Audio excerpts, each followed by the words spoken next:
Joining us now is Ozekhome with stories trending around the world. Hello, Oji. Good morning, Dr. Abati. How are you this morning? And thank you for yesterday. Well, thank you too. I don't know what that's about, but good morning. Whenever we see you returning, there's something in it for us. Thank you so much. But as always, good morning. Rufy on fire. This is your Melania drum hairstyle. Oh, really? Is it? Melania was the talk of the movement for fashion trends yesterday. Did you told you that both of you bear resemblance? What is? I think it's the fashion. I think also your cheekbones. Oh, really? You know she's Russian though, and she's very, very. That wide-rimmed yes. American style hat. But that American style hat really caused a problem. I'll talk about it in a little The husband could not kiss her. Yes, you saw that video. I'll play it. It was an That was the question. That was the question. Before we go to America, let's start in the United Kingdom. But that they said it was deliberate. We don't know, but we'll see. Well, all right. Well, good morning to you, viewers. Let's begin what's trending. In the United Kingdom, where a Nigerian man has responded to the country's conservative leader, Kemi Badenock's allegations that some officers of the Nigerian police force stole her brother's watch and shoes. Badenock made the allegations during an interview with a free press. Well, in response, the Nigerian man, James Akinwande, posted a video where he was seen buying a new pair of shoes and a watch to replace the ones allegedly stolen from Badenock's brother. Let's take a look at the video before we come back for a discussion. My experience with the police in Nigeria was very negative, and coming to the UK, my first experience with the police was very positive. Yeah, the police in Nigeria rob us. So when people say, "Oh, I had this bad experience with the police because I'm black and they're white," I was like, "Man." I remember the police stole my brother's shoes and his watch. His shoes? Yeah, they took his shoes and his watch. It's a very poor country, so people do all sorts of things.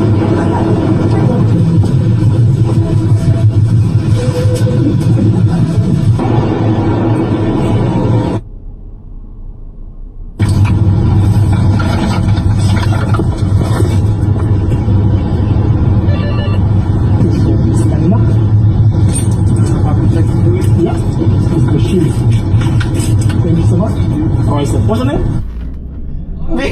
I wanted to read that last clip that he wrote. On behalf of all aggrieved Nigerians, he has now finally returned the shoes and he hopes that he fits. Rufai. Yes, so Kemi. Yes. Yeah, there it is. He says, on behalf of every proud Nigerian who felt genuinely hurt by those unfounded, disparaging remarks about the Nigerian police, we buy back the stolen shoes and watch. Yes. I hope it fits. No, that's good. Kemi, yes. We've returned it now, yes, so you can't say anything again. But I know this was just very cheeky. It was so cheeky. It was so cheeky. But I think the most important thing is, see, a lot of people, and I think there's a sense of Nigerians have been hurt a lot. They are very anti-establishment now, and they get very touchy. So when you condemn the government and you put nuance and perspective to it, they say, oh, you shouldn't. The thing with Kemi, we are not saying that what Kemi is talking about is not happening. A lot of people, you see, trying to make a nuanced analysis in Nigeria is very difficult because people only hear one thing. How did I know? Go to a newspaper shop. You see, people just pick the headline. There used to be some people in Ibadan then, Baba Kasagba, and they run with that headline. Kemi here in this regard is playing a game. Because there's no nation in the world that does not have those things. The UK too has theirs. They have their problems with Metropolitan Police that was see people institutional, crisis where a police officer was raping a woman. But she now deliberately focusing on that game. Turn left onto East Hastings Street. Look at. Continue on East Hastings Street for 1 kilometer. So when you see that she was asked a question on the Metropolitan Police, she was not even asked about Nigerian Police before she answered and said, so it's a game. So, but now in the cheeky mode of comedy, we have returned the shoe. I'm sure Kemi is not probably going to take the shoe out. No, I mean, it's just cheeky. It was the ball, one second quickly on the second. Head west towards Skeena Street, then turn left onto Skeena Street. Place the shoes for what her brother felt in the hands of the Nigerian police. Turn left onto Skeena Street. before. I think it's just the fact that the intention, the motive is not because she loves Nigeria. It's trying to. People keep saying, "Oh, she's telling Nigerian leaders what the problem." No, she's not. She doesn't care about that. Yeah. She's pursuing her personal political, goals. Yeah, I thought it was quite cheeky. I laughed so much. Yeah. What Mr. James Akinwande is pushing across is that, look, Nigerians considered Mrs. Badenock bad enough. So he said, look, you've been bad enough. So your cry is about shoe and wristwatch. Take it back to your brother. Yeah. Well, we don't know whether the brother will still be able to make use of those things. That's number one. Number two is the talent of Nigerians for comedy. We try to make a joke out of everything. Even if there is a tanker, falling off and people dying, you go and check social media, Nigerians will create some funny video out of it. Our optimism, the capacity to look at the funny side of life is unmatchable. And in the case of Akinwande, we're a perfect case of becoming something by maybe osmosis or association. The report says he's a friend of Kenny Black. He's also a friend of AY Makun. But he's a legal representative. He's an artist manager. So he's almost also becoming a comedian. Yeah. When he's not doing legal matters again, he already has found a new vocation. Yeah. And his entry point is Kemi Badenock. All right. Badenock. Did you say Badenock? How cheeky. I thought this was such... At the light, turn left onto East Hastings Street. Continue on East Hastings Street for 1 kilometer. Let's head over to the United States give now. money for a campaign to become British PM. That's the next one we'll do now. All right, so that if Nigerians is talking against them, we know that we will donate money for a campaign. All right. All right. Let's do a quick recap in the United States now, where President Donald Trump was sworn in on Monday for a historic second term. At an indoor ceremony, Trump addressed the crowd, pledging that his legacy will be that of a peacemaker and unifier, and promised Americans a new golden age. Congratulations, Mr. President. The golden age of America begins right now.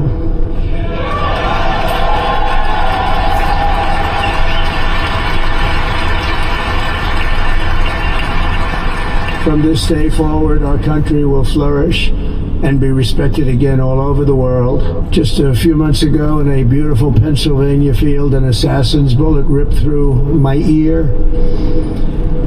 But I felt then, and believe even more so now, that my life was saved for In 400 meters, turn left onto Renfrew Street.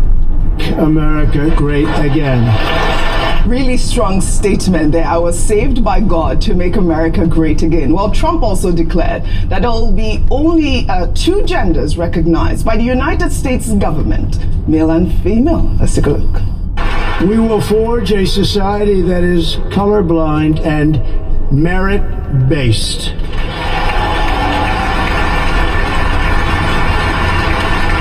As of today, it will henceforth be the official policy. At the light, turn left onto Renfrew Street. 2 genders, male and female. All right. Well, some religious leaders spoke at Trump's inauguration. However, Michigan pastor Reverend Lorenzo Sewell got a standing ovation after delivering a powerful prayer that America will begin to dream again. Let's take a look. God, we're asking you not only that. Let freedom ring from Stone Mountain, Georgia. Let freedom ring from Lookout Mountain of Tennessee. Let freedom ring from every hill and every molehill in Mississippi, from every state, every city, every village, and every hamlet. And when we let freedom ring, we will be able to speed up that day where all of your children, black men and white men, Protestant and Catholic, Jew and... Continue on Renfrew Street for 2 kilometers. In the meaning of that old Negro spiritual, free at last, free at last. Thank you, God Almighty. We are free at last. If you believe where the Spirit of the Lord is, there is liberty. Come on, put your hands together and give your great God great glory. Free at last. I mean, that was so powerful. I mean, they said, Martin Luther King will be very proud of him. Obviously, this inauguration day took place on Martin Luther King's Day. But I mean, he wasn't the only pastor that prayed for Trump. I believe that, we had our Nigerian pastor, Kumuyi, who actually prayed, I believe, before the Pastor W.F. Kumuyi. Yes, of the Deeper Life Church. Absolutely, absolutely. Well, hours after being sworn in on Monday, Trump signed several executive actions of his second presidential term and repealed dozens of former President Joe Biden's actions. Trump signed the executive orders at the Oval Office, withdrawing the U.S. from the Paris Climate Accords and the WHO, and sought to keep TikTok open in the U.S.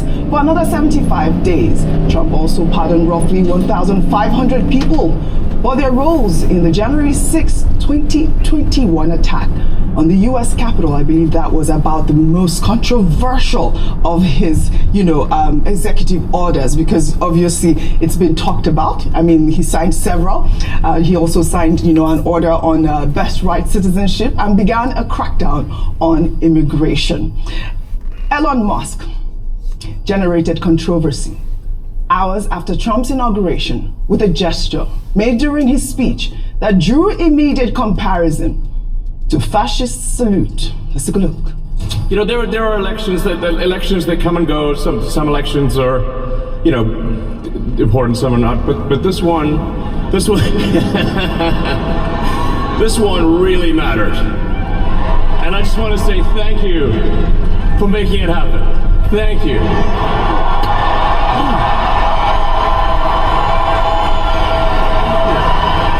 My heart goes out to you. Right, we're saying that was a Nazi salute. Heil Hitler. I mean, it definitely looked like that. But, he did put his hand on his chest saying that, his heart goes out to, the people and thanking them really. But you could see that he actually edited that gesture from his post that he posted on his Twitter account. Yes. If you see, that wasn't there because obviously it was quite controversial. I've seen side by side the symbol of him doing that, and Hitler actually doing it. Yes, it's identical. In 400 meters, turn right onto East Broadway. With all of this shenanigan, with all of this Trump shenanigan and this evangelical paraquoism that is being done now with Trump, it will bring up a wave of right-wing nationalism, just like the days of Hitler. In 200 meters, turn right onto East Broadway. About El Popolono and the likes of Adolf Hitler with his spin man, Goebbels, just like what Donald Trump is all about. And his spin. At the light, turn right onto East Broadway. We're bringing a new order in the world that if care is not taken, the order of freedom of liberty will be jeopardized. Look at the pastor that was saying free at last, free at last. Relax. Trump is 100% in. In 600 meters, turn left onto Kamloops Street. Man that brings about division with QAnon, with the Proud Boys. Is it a man that brings about insurrection because he didn't win an election? So you can regale with all the great words of Martin Luther King, but this man doesn't believe in it. Well, all right. Martin Luther King talked about inclusion. People in society, bringing them together. Look at the slew of executive orders. Oji, I was at the Carter Center in Atlanta. And this Panama thing is really dear to me because if you go through the curated Carter Center proposition, you will see the work President Carter did on Panama Canal to be able to bring about peace when that matter came to a head in the 60s and 70s. And now you want to reverse that? Right. So all of this thing you have done, you brought about division to the world.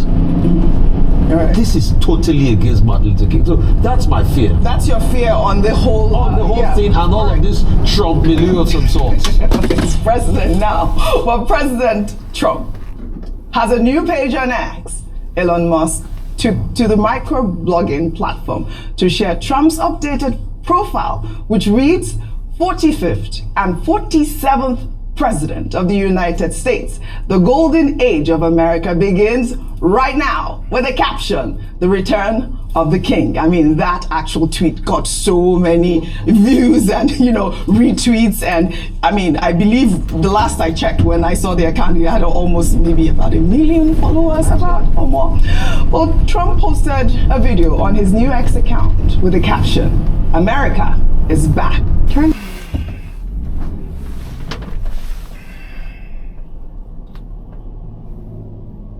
Executive orders, but even their courage and the way that they had to endure Trump's inaugural speech, where he eroded a number of their legacy policies and also spoke against some of the way and the manner in which he ruled, and the fact that they were able to do that graciously. Recall that during his own inauguration, Trump refused to attend. In fact, when you talk about preserving the democracy in America, talking about how when you lose elections, you concede graciously.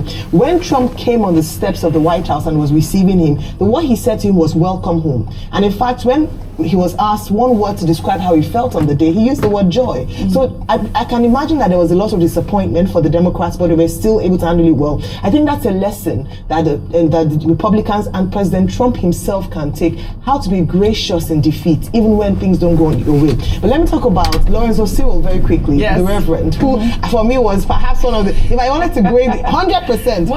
He was the highlight. There's a story behind that. So during his campaign, Trump had visited his church 180 in Detroit.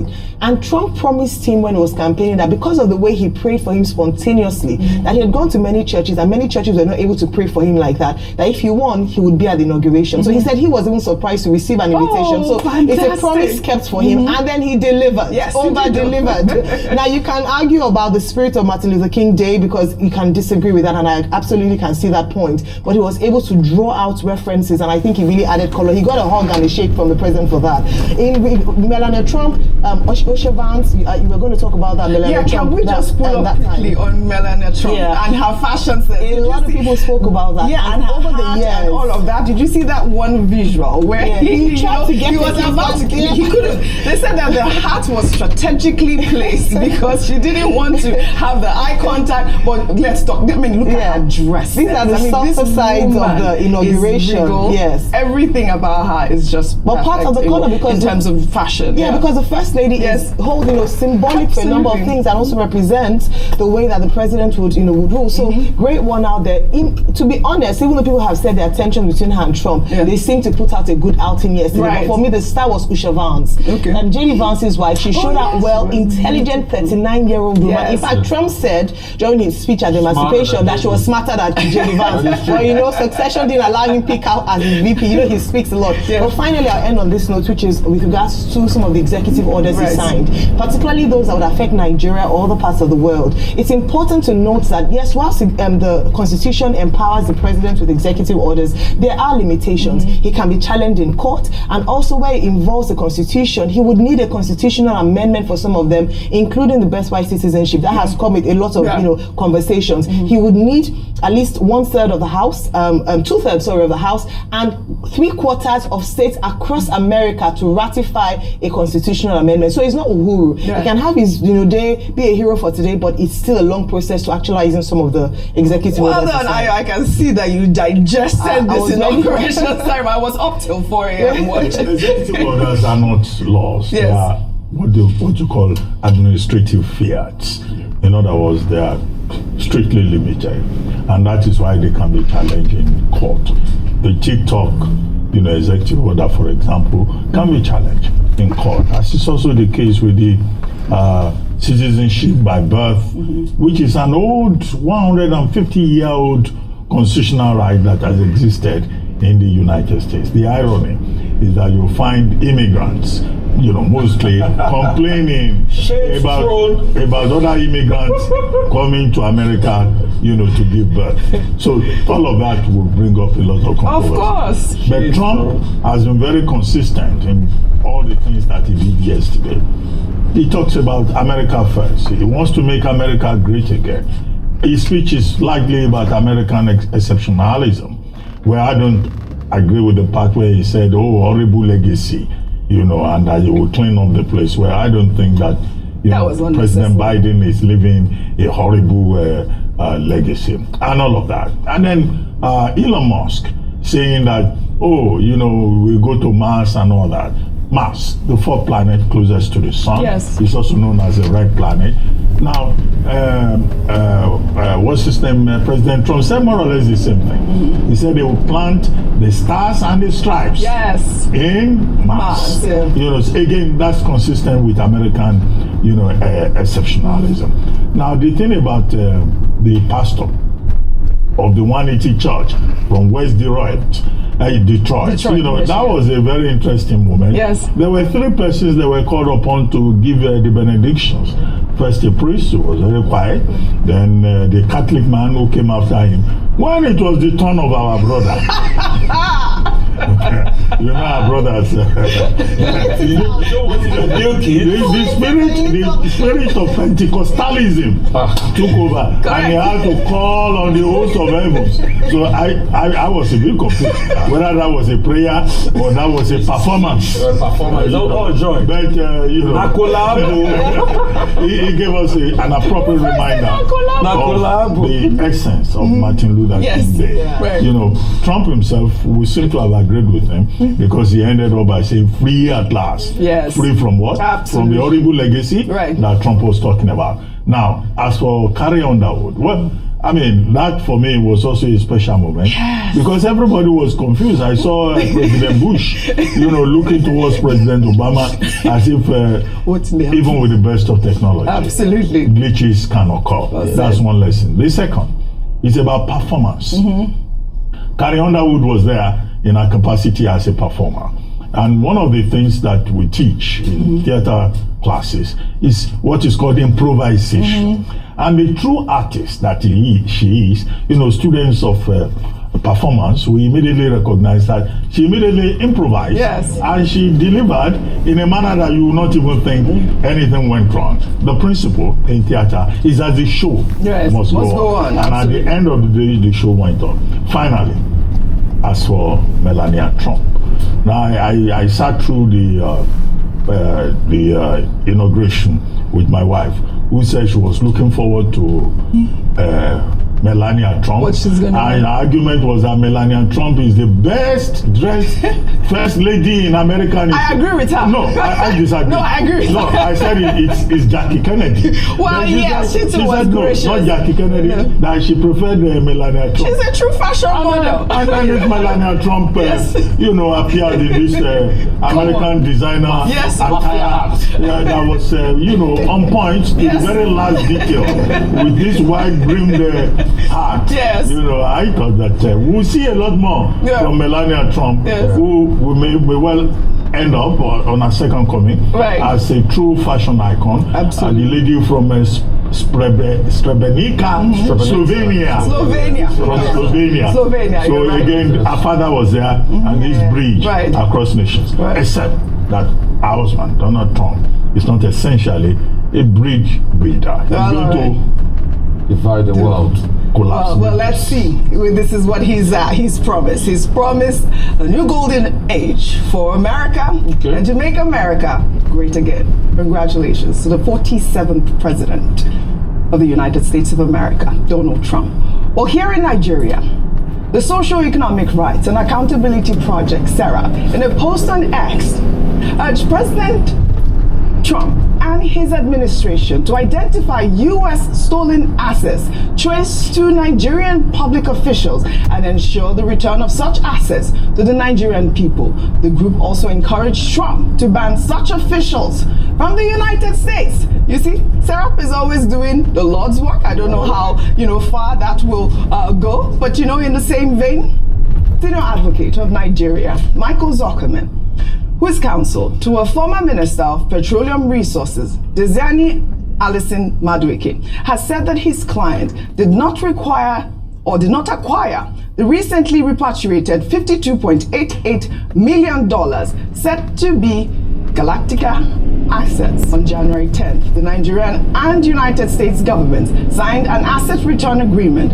on the $52.88 million recovered from the Galactica assets, purportedly linked to Alison Madueke. Ozekhome said Alison Madueke's name was attached to the assets to sell the storyline and tarnish the image of the former minister using a bouquet of consistent, persistent, and unrelenting cocktail of falsehoods and misinformation, adding that the said Galactica yacht was acquired by Kola Aluko, a Nigerian businessman who he said had been in the oil and gas business before Alison Madueke became minister. I mean, we're seeing Mike Ozekhome here, defending his client. And we see these sort of stories, and there's always the trial by media, as always. But, it's good that Mike Ozekhome has detailed what he believes his client, is guilty of or not guilty of. Quite quickly. Okay, so let me take the first story on. I mean, Mike Ozekhome definitely will, defend his client. All we just know, there was a repatriation of some money that was said to be of corrupt money, from Nigeria. So he's making clarity. He's clearing the air on that. This has to do with Kola Aluko and everything. But the argument is also that Kola Aluko and Alice Madueke, we're both associates one way or the other. Well, one of his arguments, can I just make that argument quickly? He said something about the NNPC or Alice Madueke. Yeah, and she wasn't the NNPC GMD, and the yacht was not associated with her. And it was clarified. It was clarified, right? The argument a lot of people are also making to a large extent is that there have been associations. Kola Aluko also has been dealing with his cases, differently and all of that. But for me, yes, good one by Sarah, but also let me stretch it one step further. That's the delusion a lot of Nigerians think. And sorry, no offense to Sarah. You think America, with their own interest, will give up assets of Nigerians when they have interest in those assets. It's a high level of delusion. And I'll give you an instance. Khashoggi was working for an American press newspaper. When he was killed, Americans made a lot of noise about it against Saudi. We thought they were going to take the Saudis on. Once they had a deal, Khashoggi's matter was relegated. Till today, we never saw the end of Khashoggi's matter with everything there. So what I'm just going to tell you is, if America has one of your politicians as their assets, and you think they will give up dozy and information about him, you lie to yourself. Well, they did with this one now, so with the $52.88 million. Because this, was a repatriation that they haven't worked on before now. Okay. But if you think that they have one of your politicians as an asset, I repeat that word, as an asset, they will not, and you think they will give him up, deceive yourself. Fine. All right, let me just say that every country puts their country's interest. Correct. Okay.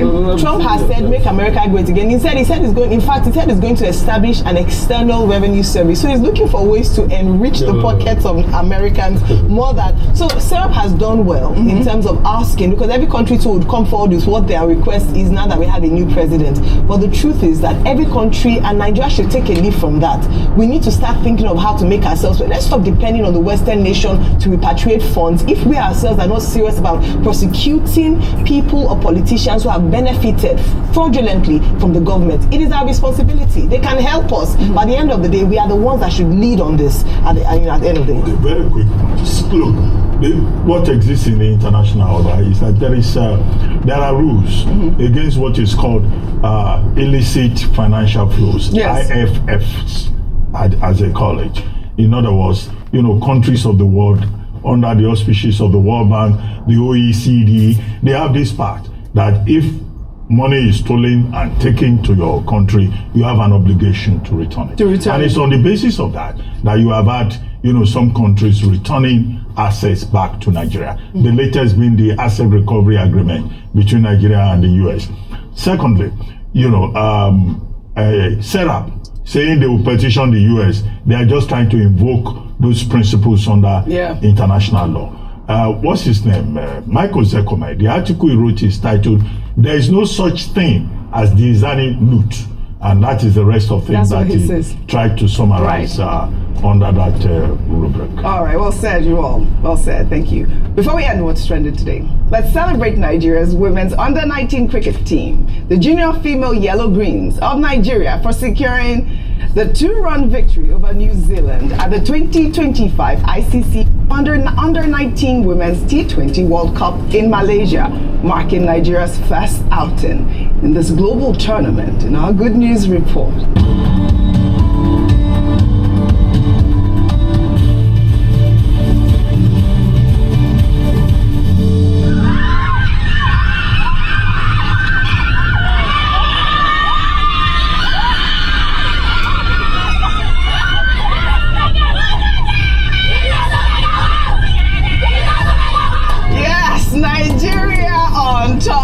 their story yesterday, and extra then special because New Zealand is the defending champion. Correct. So it's extra. It was an upset. It was brilliant to see them in our first outing and to see us, shine. It was brilliant. I did ask them to make us proud, and they have made us proud. Really. I'd like to thank you all for your great analysis, as always, on What's Trending.